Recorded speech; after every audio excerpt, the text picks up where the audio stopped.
Gators Breakdown, episode 141 is ready to go. I'm your host, David Waters. You can find me on Twitter at GatorDave_STC.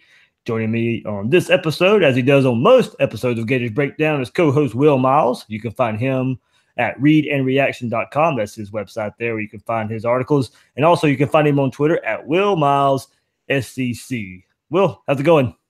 Hey, man, I'm out of my undisclosed bunker location down in Central Florida, back up in Philly. So the noise has died down. People are no longer threatening me.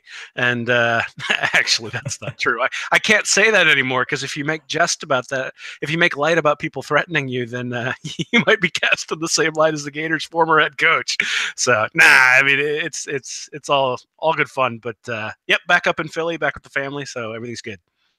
So if I ask you about being threatened, will you just like completely drop it and not talk about it again like the former coach did? No, we all know I can't stop talking. So it's never a problem getting an opinion out of me, which is usually part of the problem. But but no, I will certainly retweet the things that people have said. It's always entertaining. Yeah. Well, apparently, we found out before this episode that I'm a doppelganger for one Nick Calathis. Hey, I don't know how people could mistake you for him because I mean you're clearly taller. It's got to be the bald head. That's the only thing I can think of. I encourage people. I encourage people to go find that article on Twitter and click on it because I remember Calathis at Florida when he still had hair and looked relatively. Relatively young looking guy and man, they showed that picture. It's not that far off, man. It's not that far off. So. Yeah, so some follower out there brought it up and I was like, no, there's no way, because I still thought he had hair as well. And the next thing I know, he's bald, and I guess there's some similar features out there. So. It's worth taking a look at if you're a fan of the show, that's for sure. That is true. We also, Gators Breakdown's always prided itself on being a fans podcast. And last week, we asked our listeners out there to send questions that they had about the program after spring practice. And we've been getting a lot of questions anyway. And we worked out some of those topics in previous shows, but I was letting this episode be built on questions from our listeners. So thanks to the listeners and followers for sending those in. No, definitely. I mean, that's what makes this fun is all the engagement and the civil disagreements. That's always fun too. I mean, I have no problem with people pointing out that I'm wrong and quite honestly coming at me with data that makes me rethink my position and usually makes the articles that I write better. So, really, really appreciate everybody out there who contributes and like you said, we consider this the fans podcast and want to make sure that they feel like they're a part of it as much as we are. Yeah, I'm talking about fans and followers and stuff. Also, a shout out to Christopher and James Coots. I met those guys at Welcome to Rockville this past weekend out here in Jacksonville. So it's great to see our listeners and actually get the chance to meet them from the spring game to this past weekend here in Jacksonville. It was fun to personally interact out there. So next time you're in town, Will, for a game, we'll definitely have to set something up. So you can actually met one last week when you were in Orlando. I did. I met Sean Steed, and we had a good time. And he's made he made a Gators Breakdown cup for all of us. So he delivered that to me, and really sort of appreciate people who go the extra mile and reach out. So anytime I'm in Gainesville, or actually anytime I'm in Florida, I'd love to meet up with people who listen to the show and have a discussion about the Gators, and they can tell me how I'm wrong.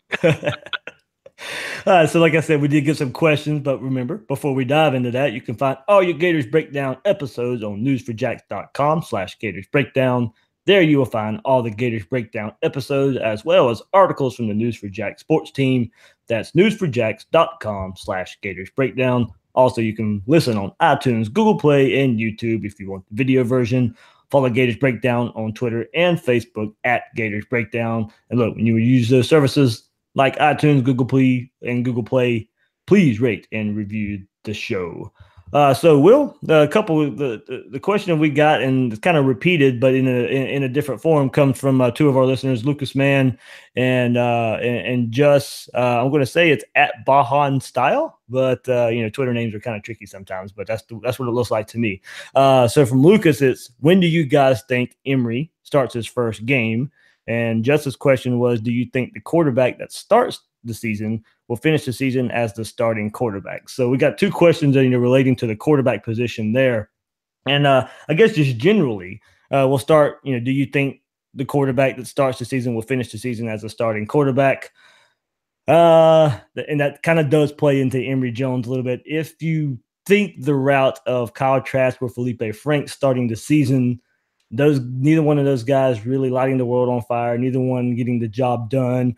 And then somewhere maybe a few games in, midpoint of the season, Dan Mullen just decides to throw Emory Jones out there. As we know, he's the quarterback that seems to fit this system the most. If he can get his feet wet and his legs under him, understand the offense some more, be more than just a run threat, be a threat by throwing the ball in the air, I think he has a good shot. So if you're asking my opinion, I didn't see enough out of Felipe Franks and Kyle Trask. And, granted, we didn't get to see much of the open portions of practice, and we didn't get to see a lot of running from the quarterbacks in the spring game. But I think just by not being wowed so far by Felipe Franks or Kyle Trask, and seeing as Emory Jones is the best fit, but he does need the experience, I think there will come a point in the season where I don't want to necessarily call it frustration from the coaching staff, but and the weird thing is record plays in this too. So it's also according to what the Gators are playing for at some point in the season, but maybe after the Georgia game. And, we'll see. I expect that to be a loss, and you're probably not winning the SEC East after you lose to Georgia. I can see where you have these home games against Missouri and South Carolina where you're going to warm up Emory Jones, get him in the game in those type of situations and with a friendly confines of the swamp. If you're coming off of a loss to Georgia, I can see Emory Jones after the Georgia game. And you got Missouri that next week. We'll see what kind of team Missouri is, but that might be the point where we see the insertion of Emory Jones as a starting quarterback. Yeah, well, all of this, I think, sort of hinges. I mean, you're talking about performance-based changing of quarterbacks and things like that. But, Florida hasn't had a starting quarterback start and finish a season since, I think, 2009.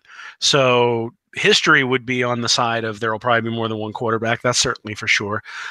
Mullen does not have a history, I don't think, of necessarily switching quarterbacks back and forth an awful lot. He's not like Spurrier where he's going to have 3 bad series and rip somebody out. So I do think there will be some patience with whoever he goes with. It's a little bit early to talk about who that's going to be, because if they do bring in a graduate transfer, somebody like Joe Burrow or somebody else, then obviously the person they bring in, unlike last year's regime, I think the person that they bring in will have the inside track to the starting job if they decide to do that.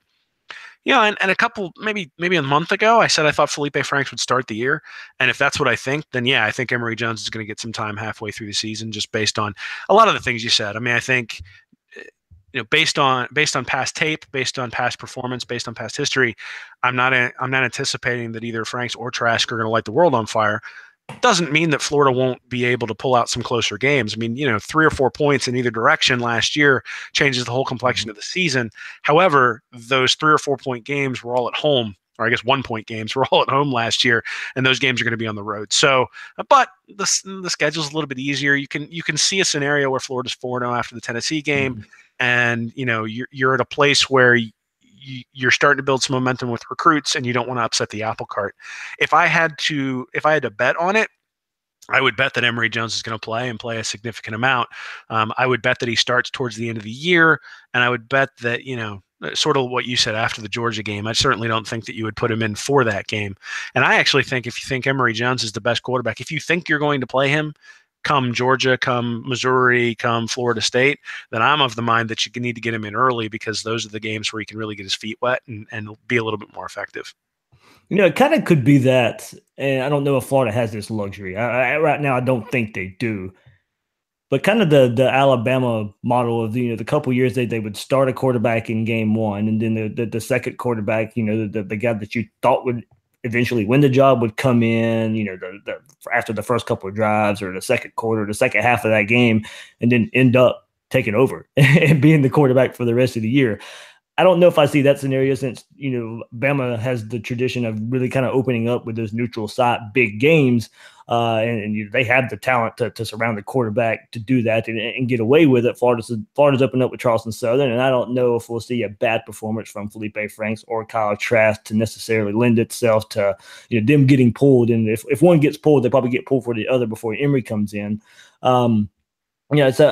it's weird. And as you said, and you pointed out, I'm basing more of this on performance. I don't want to let injuries play into it, but that definitely is a huge part of it. I want to look at it more from a performance base. And you said, I don't think Mullen has a big history of pulling quarterbacks and switching them. But I do question, and you said, if Florida is 4-0 after those first 4 games, but the offense is still not really getting it done. It's more the McElwain look or the Muschamp look of pulling out the games you should win, but you're pulling them out with 80% of the defense taking it over, and the offense still kind of chugging along. Do you, like as you said, do you upset the chemistry and flow of what you have going on, or do you make the quarterback change while you still have everything to play for? I think you play the best player at every position. And last year, the real issue that I had with the way the quarterbacks were handled is you gave Franks, a couple of quarters, and then you decided you were going to bring in Zaire. And then Zaire didn't look very good. And 2 games later, you're bringing in Del Rio against Kentucky. Well, are you really that confused during spring and fall camp that when you see those quarterbacks, you don't know who the first and second and third string quarterback are? I mean, if you're just going to play musical chairs, well, try to get a spark. I mean, that reeks of bad process. So what I would say is I think we could probably anticipate seeing a package for Emory Jones and that package expanding throughout the year. And then if you get to a point where Florida's, 6-3 and they're sort of, at a place where, sort of that garbage game before Florida State, you can imagine a scenario, especially if the starting quarterback is a little bit nicked, where you'd say, okay, in this game, since we're playing somebody who's basically a cupcake, I think it's Idaho this year. Yep. You're playing somebody who's basically a cupcake. You bring in the guy who's the future, and that I think helps sell the program to recruits as well down the line. That hey, if you're the best player and you're a true freshman, we're still going to play you. Seniority doesn't matter, performance matters, and so I think that's important. So that's sort of what if he doesn't start day one. Then I actually think that's probably the best opportunity for Florida to only have one quarterback next year is if Emory Jones starts against Charleston Southern. Because I do think that if they decide to go with him, that at that point, and this was what I said last year about Franks, is once you've decided to go with him, you got to go with him. You can't just pull him out in game 4 because he's not performing. I mean, at that point, you got to go, all right, we decided we were going to take our lumps. Now let's take our lumps and build for next year rather than going back and forth and destroying somebody's confidence. Yeah, so a couple of comments. We got some comments on this one when I posted what the episode was going to be about tonight. And Patrioski at Key TGC, he says we need a capable quarterback, not a committee. That said, the quarterback that starts the season may well not be the quarterback at any other point in time for a variety of reasons: injury, ineffectiveness, etc. Robert Kraft says, unless we get a certain transfer, yes, multiple quarterbacks will be used early until Jones takes over. The Swamp 11 says, if Grimes and Jefferson get cleared, you play Jones.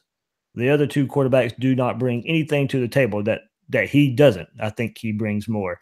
Well, that is kind of interesting. We got the report last week that Shea Patterson at Michigan's going to be eligible. That opens the door likely for Van Jefferson to get his clearance as well, and as well for Trayvon Grimes. A kind of NCAA new rule that they kind of threw in is looks like they're kind of bringing back the hardship part of it, the well-being of the student athlete for a one-time transfer. This would be his, so it looks like the door could be open for Grimes as well to get to likely be deemed eligible by the NCAA. So that is a good point. You start adding more weapons to this offense.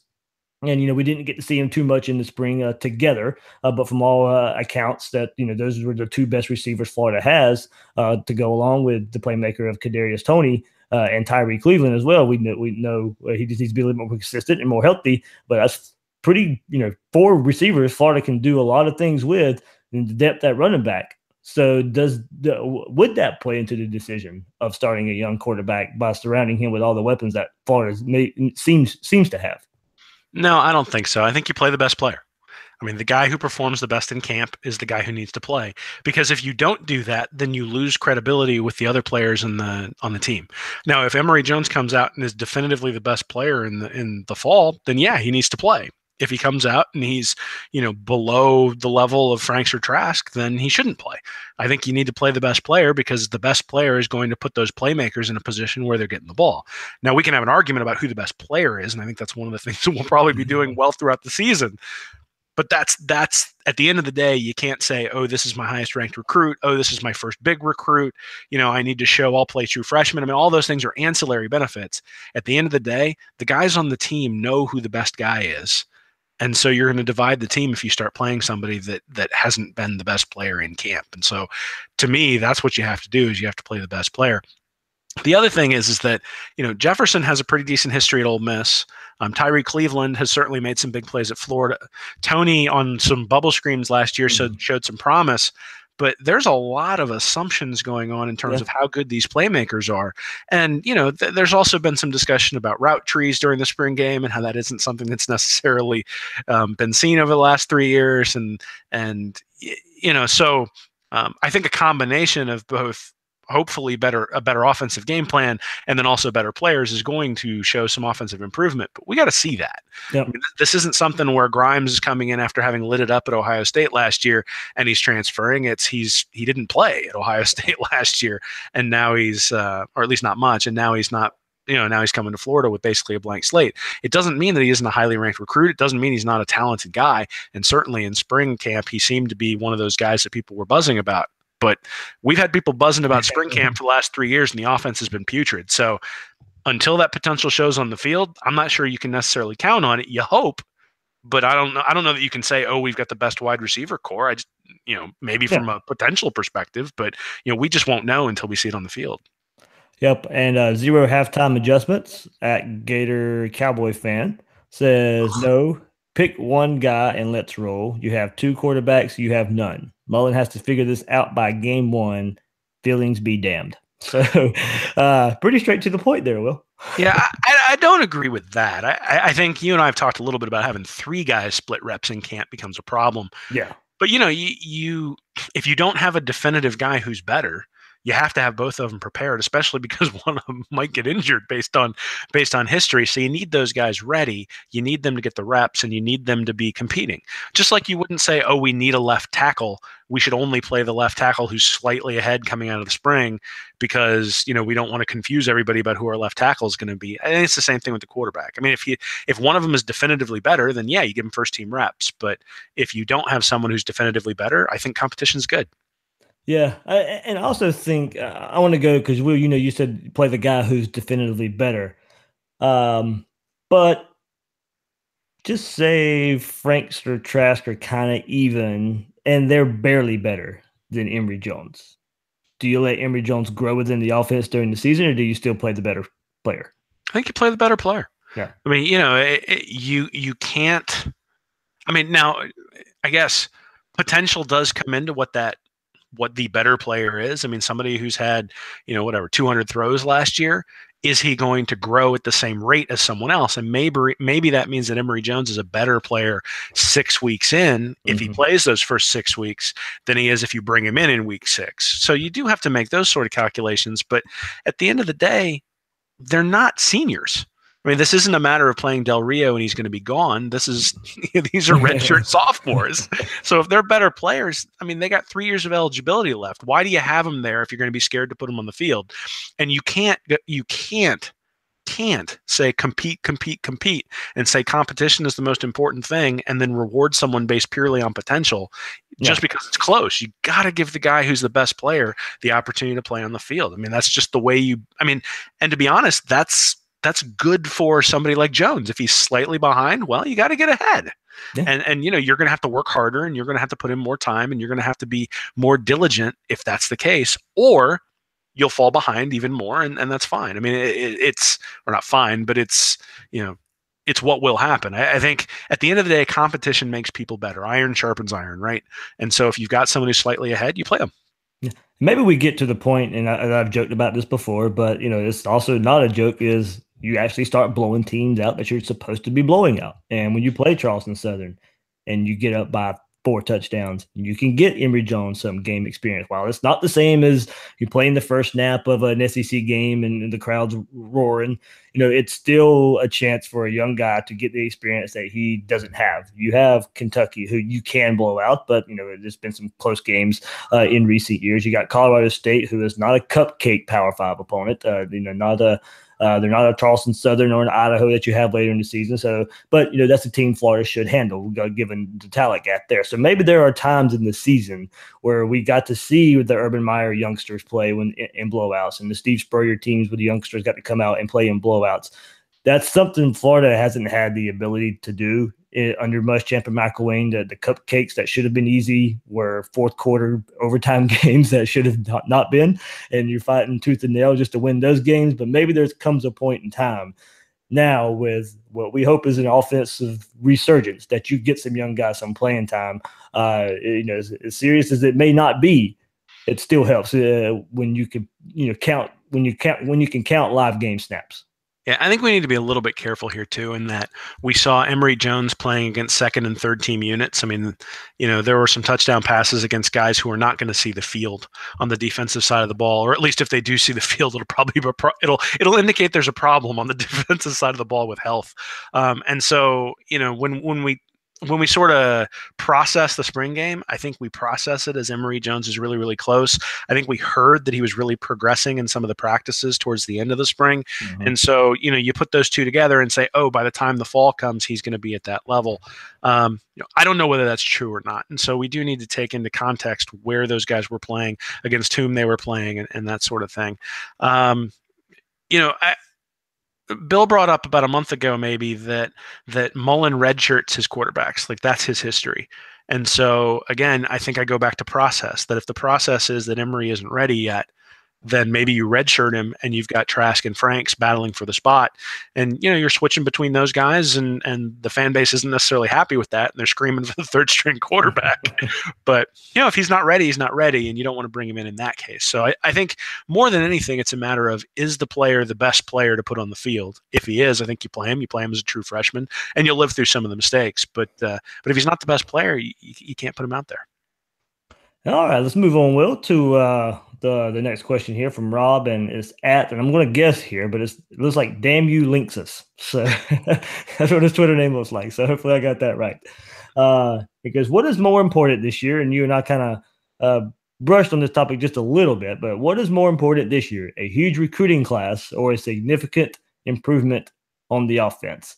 And I think you and I will probably differ a little here, but I say for this year, I'm going with an improvement on offense, and I think that will make Gator fans feel better than a top recruiting class in year one. The feel would be, we got the right coach, that he took the same roster in just one season. He had a major turnaround on that side of the ball that has ailed Florida for so long. It could mean that he took the quarterbacks that many of us don't believe in, had success with them, took advantage of what we think the Gators have at the skill positions. Also, he's turned an offensive line into a positive and not a negative in tandem with the quarterback. Fixing this offense would really kind of just speak to me, because there's so much wrong with it and has been for quite some time. So that in turn could speak to recruits that Mullen was able to come in, change for the better, and just add to his resume of being a guy that can just flat out coach. Yeah, I don't think there's any doubt that they are connected. Yeah. That if Florida comes out and the offense looks just as bad as it has, and it's like bottom 100 again, or it's low hundreds, 105th, whatever it's been the last 3 years, then obviously that doesn't speak real well to a coach who's trying to sell a vision about turning around an offense. So I do think that there's a need for an offensive improvement, and that's been one of the main criticisms about some of the articles I've written recently, is that Mullen's going to have to show it on the field in order to convince the recruits to come, that after 8 or 9 years of offensive futility, there is a need to show people. You can't just say you're going to do it. And in some cases there is some validity to that. But I would again point to process. And you look at Nick Saban, and he went 7-6 in his first year at Alabama. Look at Kirby Smart, he went 8-5 in his first year at Georgia. And then that second year there was a big jump for both of those guys, and it was bolstered by a huge recruiting class. And that's the reality, is that those guys brought in elite guys who then helped build the program into what it's become. Now for Smart, obviously just had his second year, but just played for a national championship. And Saban, I think in his second year, was playing Florida in the SEC championship game and got beat by Tebow. So, again, it's a process, and the question that I have is always, is your process sound? And so, to me, a huge recruiting class indicates that you are going to be able to bring in elite athletes regardless of what you see on the field, which means you're always going to have elite athletes on the field, which means you're going to win some games you wouldn't have. You don't necessarily have to out scheme everybody if you got better players on the field. And so, Florida right now has better players on the field than probably all but 15 teams in the country. So, for the most part, the offense should be functional just based on the guys they have in the field. There's this perception that because McElwain wasn't as good a recruiter as Urban Meyer or Will Muschamp or Ron Zook, that he wasn't bringing in good players. And I don't think that's the case at all. He just wasn't bringing in elite level talent and the amount of elite level talent as those other three coaches. And so, to me, the recruiting indicates that you're going to be able to compete with those big boys, and then the coaching should take over at that point. If you're waiting for the coaching to take over, that can be a little bit concerning. But again, there's more than one way to build a program, and the question is, how are you actually going to do that? Yeah, and I probably took the easy way out by saying an improvement on offense will bring the recruits, and that does seem to be the thought. But that kind of goes in itself, lending itself in a way to the first half of Jim McElwain's first year. And, it wasn't, don't get me wrong, the offense wasn't lighting the world on fire. But when you had the fourth quarter game against Tennessee, and then you had the game against Ole Miss the next week, recruits were, kind of looking at Florida in a very positive light. And there was a lot of reports out there, recruits kind of want to start flocking to Gainesville, and then it all come to a crashing halt not long after that. But that got Florida in the limelight. Florida was undefeated. Florida was on top of the world. They showed some promise on offense. And that's really all it took, was to kind of show that promise, is to start getting recruits to take notice. So, I guess me taking the offense and then saying that translates to recruiting kind of lends itself to both answers there. But I don't think there's a wrong answer there. And what's more important, as you said, and we've had the motto "Stars Matter," and you have the recruiting class after year one that goes into year two, and it looks like it's on top, and you can rely on that, and you can bring the elites in and start building your roster that way. Then that looks good as well. But I do think most Gator fans, I don't think, take recruiting as serious as we do at some point. So I think on the surface, a lot of them look at just what happens on the field itself. And I think once a lot of fans see improvement on offense, they'll think that the University of Florida is in good hands with Dan Mullen. Sure. Well, I mean, the results on the field are what matters. The question is how do you get there? And so our argument is usually that the way you get there isn't what happens in fall camp when you're tackling. It's not the scheme you put out there on Saturdays. It's usually, did you get the best players? And are the best players then out there? And if the best players are out there, well, now you teach them to tackle, you teach them the schemes and all that sort of stuff. And it turns out that when you're really fast, you can get away with a mistake that somebody else can't. But I do think this goes back to the first question. It's interesting that you mentioned McElwain's first year. Greer's a really good quarterback. I mean, a lot of people don't like Greer because of the way he left Florida and sort of the back and forth with him in the program and that sort of stuff. But Greer's a really good quarterback. He was a really good quarterback in high school. He was a pretty good quarterback at Florida. We all know what the offense turned into when Greer wasn't there. So the offense looked functional with a quarterback who was pretty good and looked just awful basically from then on. And then he goes to West Virginia and he lights it up. So I think, the fact that you're saying that recruits were really, really interested in Florida after that Ole Miss game is a reflection of the fact that recruits went, wow, I could play with Will Greer. Mm-hmm. And so, he was a highly rated quarterback. Who's a highly rated quarterback. So if you can generate the same phenomenon with one of these quarterbacks this year, you should get the same effect. And so that's kind of what you're saying. However, I would caution people that, granted, not a PED suspension, but somebody plays well for 6 games and then they get injured. Well, you're going to have the same effect. Mm-hmm. Oh, it really got built up and everybody's like, the recruits are going to come, and then somebody blows out a knee or hurts a shoulder or something like that. The offense looks bad again, and then you don't have the same close. I think it's a bad idea to rely upon performance on the field to be the sole thing that gets you recruits. I think you got to be able to sell a vision. You got to be able to sell a process. You got to say, this is how I'm going to get you to the NFL. I think you got to say, this is what your life's going to be like when you're on campus. And there's a skill to doing that.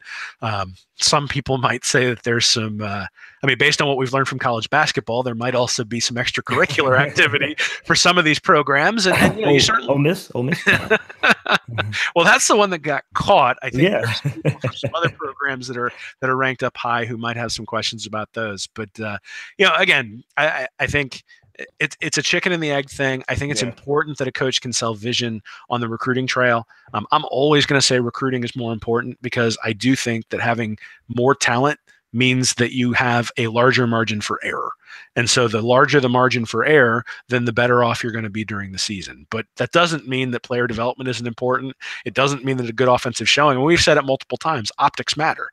And so the optics in year one are going to matter because more than wins and losses next year, it's going to be because that will impact the recruiting class. But if you don't have a solid foundation in the recruiting class to start with, then you're sort of playing catch up. And that's I think most people's concern when they look at the recruiting and where it stands right now. Talking about recruiting, we had a question from Falcons Fury.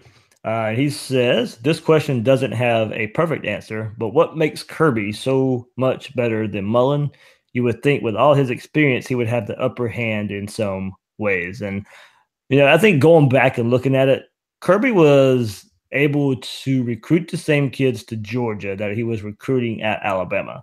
Already had some established relationships starting there. He was known as a great recruiter at Alabama, more so than we ever heard about Mullen at Florida as an assistant, and probably even more than a head coach at Mississippi State. So, you know, Mullen had been away from the state of Florida and not even really recruiting the same type of athlete at Mississippi State as he now is at Florida.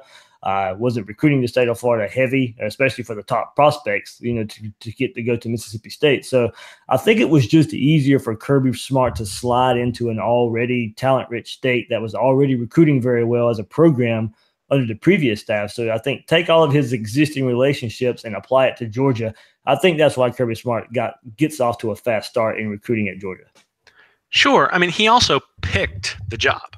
Yeah. I mean, there were other opportunities that came to Kirby Smart, and he decided to say no because he got to stay with Saban. He built trust with Saban. He learned from Saban, as opposed to somebody like Lane Kiffin, who spent a couple of years under Saban and certainly probably learned some things, but probably didn't get the same breadth of knowledge that Kirby Smart did. I mean, Kirby Smart helped build that program. And so when he comes to Georgia, he can say, look, I helped build that program at Alabama. It was not a 2-year stop. It was Saban was a defensive coordinator. I learned from him. Come play for me, and I'll get you to the NFL. That's a pretty solid sell.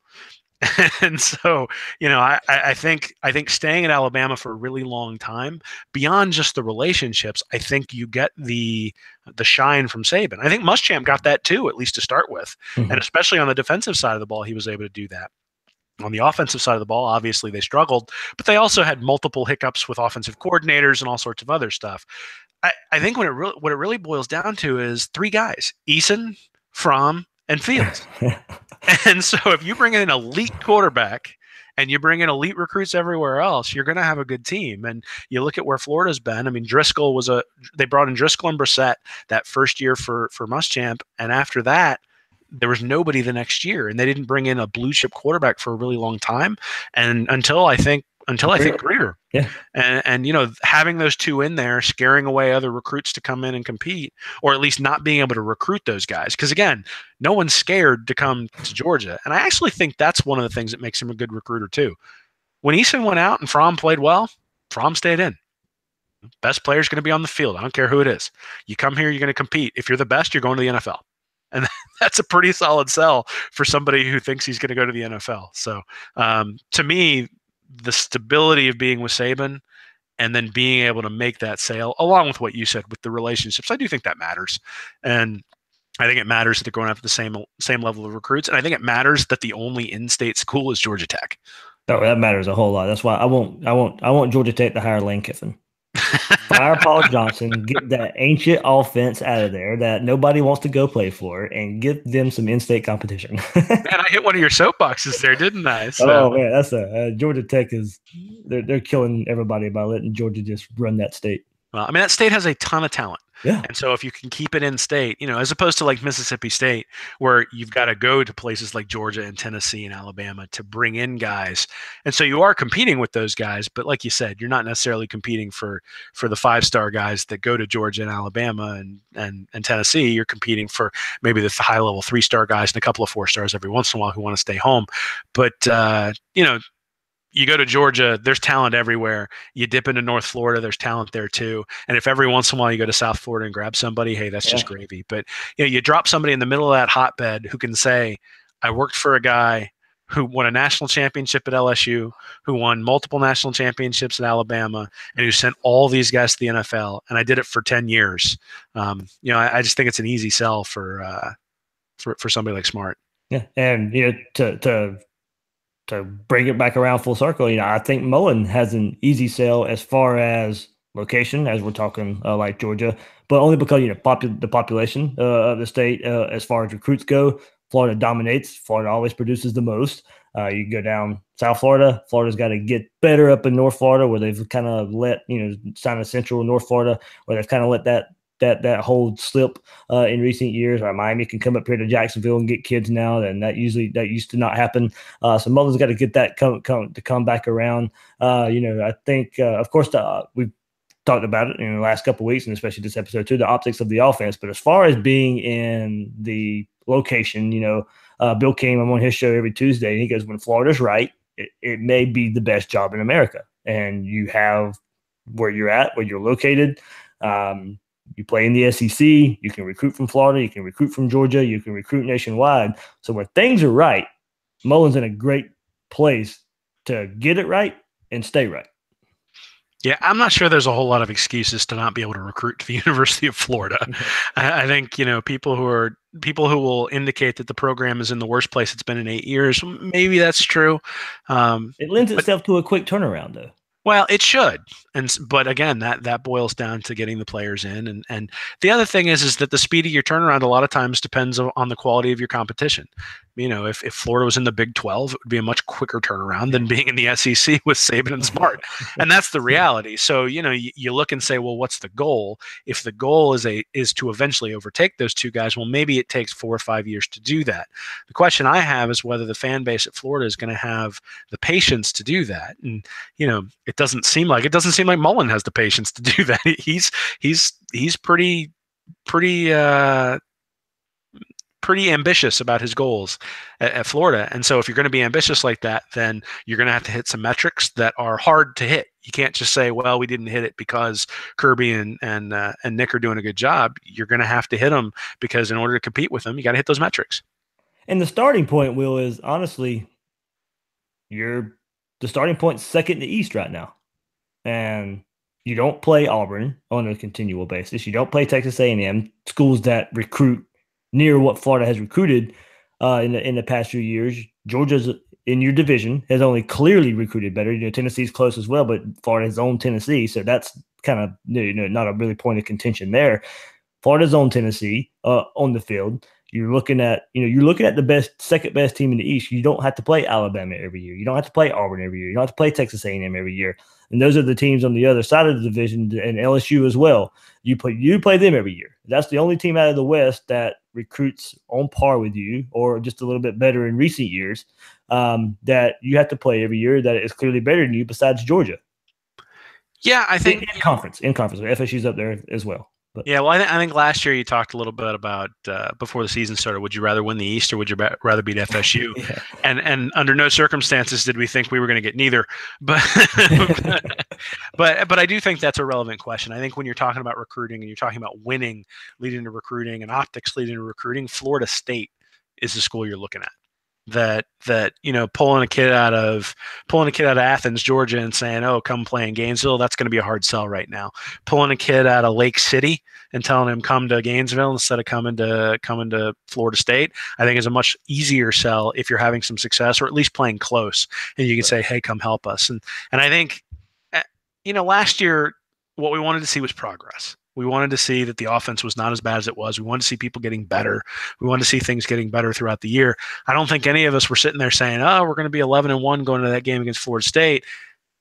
But I think we expected that there was going to be a chance to beat Florida State and that we were building up to that. And that just didn't happen.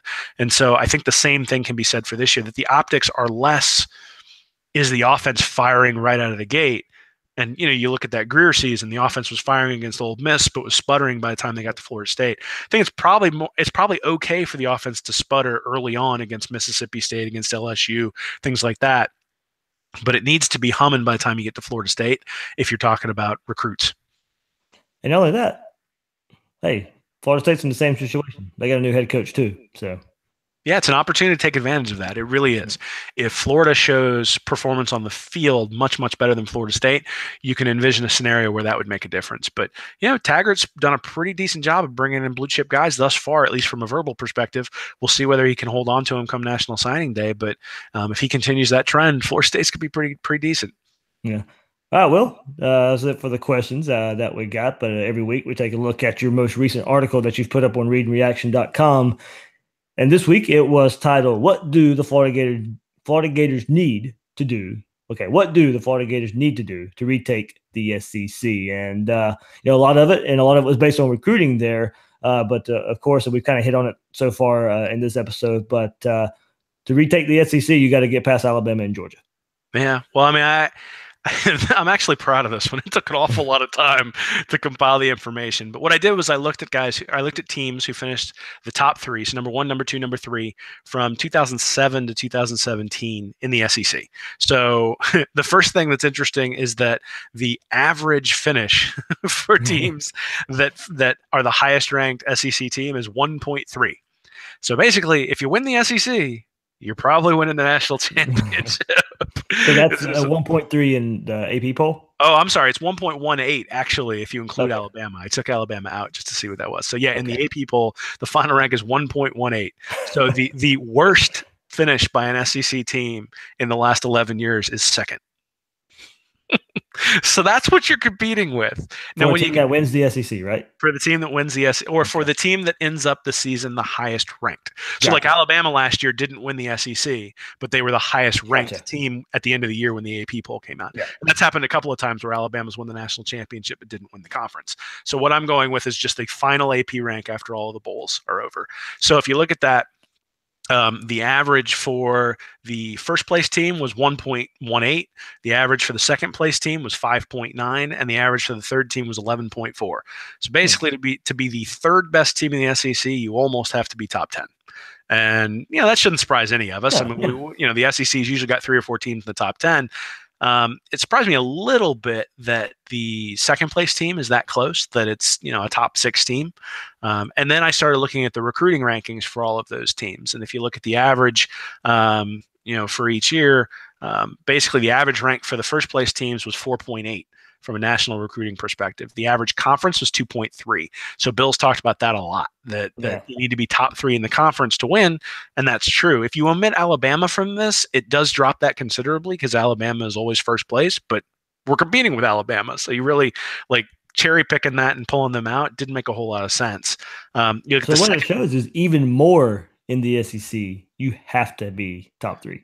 Yeah, there's no break.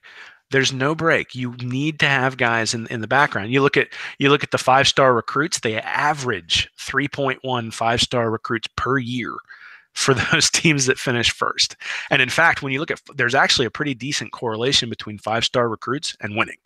The only team that really didn't have any 5-star recruits and did decent in the SEC was Mississippi State when Dak Prescott was the quarterback there. And then you look at the lowest ranked team overall from a recruiting perspective to finish up as the highest ranked team was Auburn, and they had a 14.8 average recruiting ranking, but obviously they had Cam Newton. Yeah. And he also came in as a 4-star candidate, which is weird because he was coming from a junior college, right, but he was a 5-star out of high school. So how do you weigh all that sort of stuff? So yeah, there's a correlation between elite talent and winning. And it doesn't mean, and I think this is where people get hung up. You can look at an outlier and say, well, Auburn just averaged top 15, so it can be done. It's like, yes, it can be done. But 7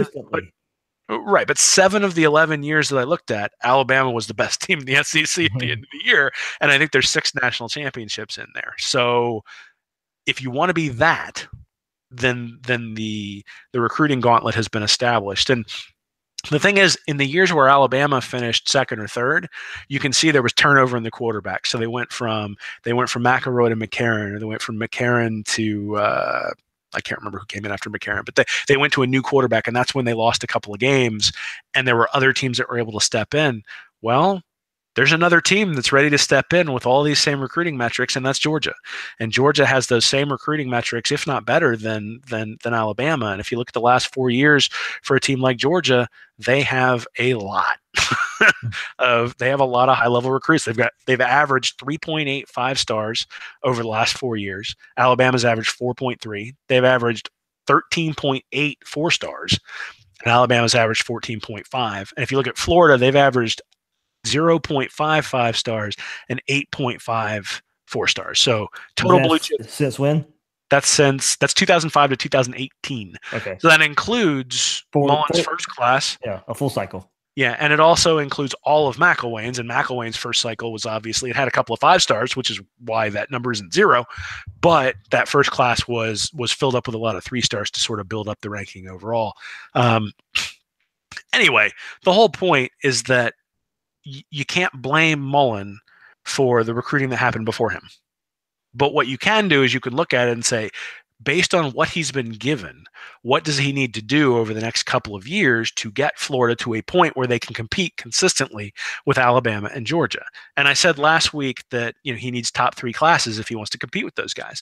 And that's what I really found. If you look at the average rating from a 24/7 sports composite, so they rank things like 90.0, 91.0, mm-hmm. and basically 90 is right around the 4-star, 5-star cutoff. Yeah. So typically, if you get a 90.0, that would be a 5-star, or I'm sorry, that'd be if you get an 89, that'd be like a 3-star. If you get a 90, that'd be a 4-star. And so right at that 3-star, 4-star barrier is where you start to see teams transition from a team that can compete to a team that can't. And in the SEC, it's actually a little bit higher. So the team that got first place in the SEC, or got the highest ranking in the SEC, was at 91.1. Second was 89.7, and third was 88.9 in terms of those ratings. If you look at where Florida is right now, they're at 88.9. So when you say second in the East behind Alabama and Georgia, that's a reasonable expectation for Florida this year, based on the talent that they have from a recruiting perspective. But if they want to get in that upper echelon, obviously some of the poorer recruiting classes for McElwain are going to come off the books. And if Mullen can replace those with better recruiting classes, then you're going to see that number go up. But to get up to 91 over the next 2 years, he's going to have 2 top 3 classes. And so that doesn't mean Florida won't be able to win the SEC. That doesn't mean they won't be able to compete. But it does mean that to be able to compete consistently in year 3 of Dan Mullen, that's what he's going to have.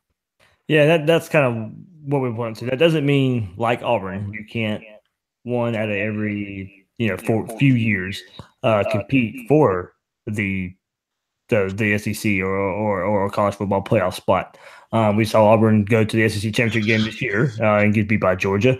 But they had a shot by not recruiting as well as Alabama and Georgia. So I think the question goes to Will. You threw out the numbers. We have numbers, but do we believe Dan Mullen is a good enough coach to reach the national competitor level if he doesn't reach those heights in recruiting?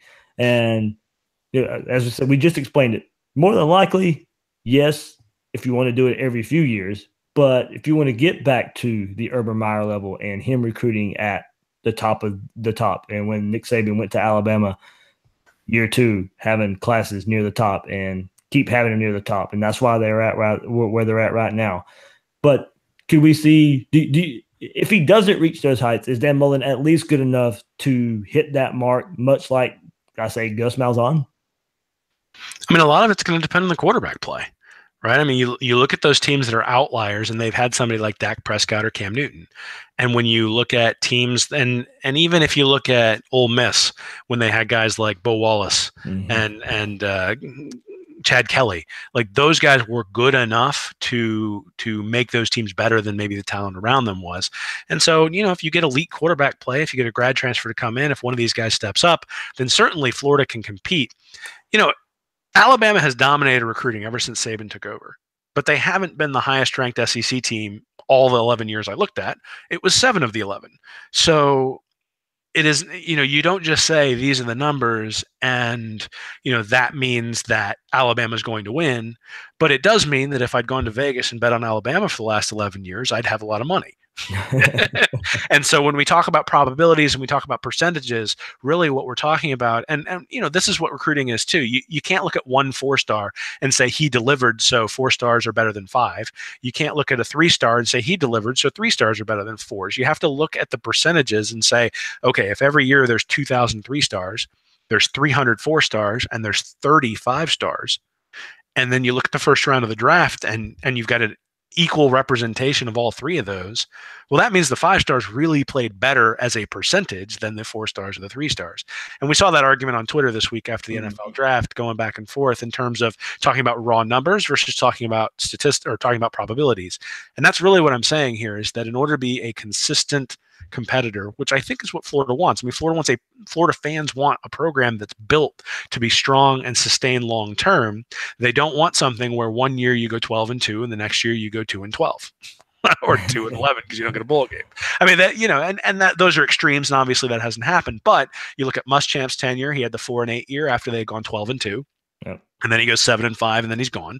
You look at McElwain; he had a couple of pretty good years where he got to the SEC championship game.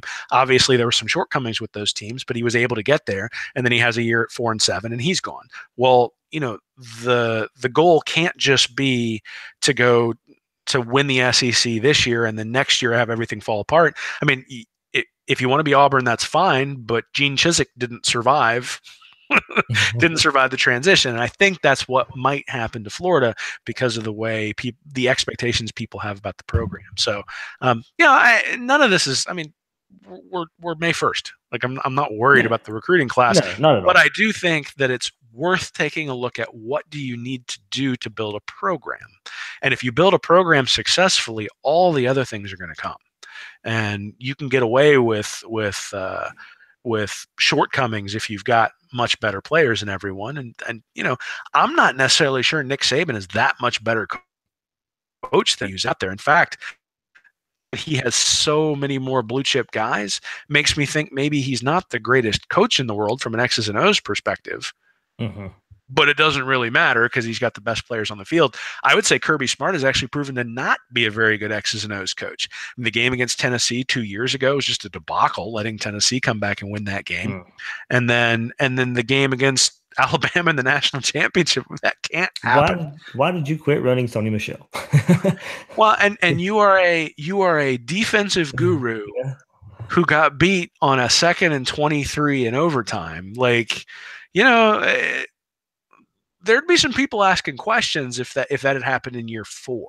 Yeah. The fact that it happened in year 2 means people are still willing to give them the benefit of the doubt. And so it had been a place Georgia hadn't been in years. Well, yeah. I mean, and you look at it, and for a program that's sort of been high-level mediocre, I guess is the best way to describe it under ranked, right? I mean, hey, we'll go 11-1, but we don't beat Florida. Hey, we'll go 10-3, and we will beat Florida. Like, they could never put it together where they actually won all the games they were supposed to in 1 year. And Kirby Smart was able to do that to the point where they were able to get to that championship game. And I think also losing to Saban is probably something that people say, well, that can happen. So anyway, I'm always going to default to how are you building from a process perspective, and I think recruiting is a big part of that. And I think it's very, very clear that in order to win the SEC, you have to have elite level recruiting classes, and that if the expectation is that by year 3, Florida is going to be hanging with Georgia and with Georgia and Alabama and Florida State, that the recruiting is going to have to be that top 3 range. You're not going to be able to put together classes in the 7-10 range and compete consistently with those guys. That's where Auburn is. They're in that 7-10 range. And I think that history is what you look for if that's where you end up consistently. Yeah, and I think that was the question I asked. Is Mullen good enough to coach to reach that national competitor level consistently if he doesn't reach those heights of recruiting? I don't think any coach is. That's kind of what it's not a shot at Dan Mullen. If you're not consistently in that top 5, then I'd question any coach having that consistent success of what we want at Florida. Yeah, well, I mean, one of the things I broke down in the article I thought was fascinating was Florida has had 7 5-star five-star players drafted out of 9 who were recruited from 2012 to 2015. And the 2 who haven't been drafted are Martez Ivy and CeCe Jefferson, who will likely be drafted next year, assuming that they stay healthy and that they play halfway decently. If you look at the 4-star candidates, they've had 13 drafted, but they have 47 recruited. And if you look at the 3-star candidates, they had 8 drafted and 59 recruited. So 13.6% of the 3-stars got drafted, 27.7% of the 4-stars, and 77.8% of the 5-stars got drafted. And that's if we count the 2 who haven't had an opportunity to be drafted yet. I think that's going to be 100%. The last time Florida had a 5-star recruit who was not drafted was 2009, and it was someone who got kicked off the team for a domestic violence incident, not because of performance on the field. So when you bring in 5-star recruits, those guys perform to a level that gets them drafted. Now, that does not mean that they become Heisman Trophy winners, but they become contributors to your team.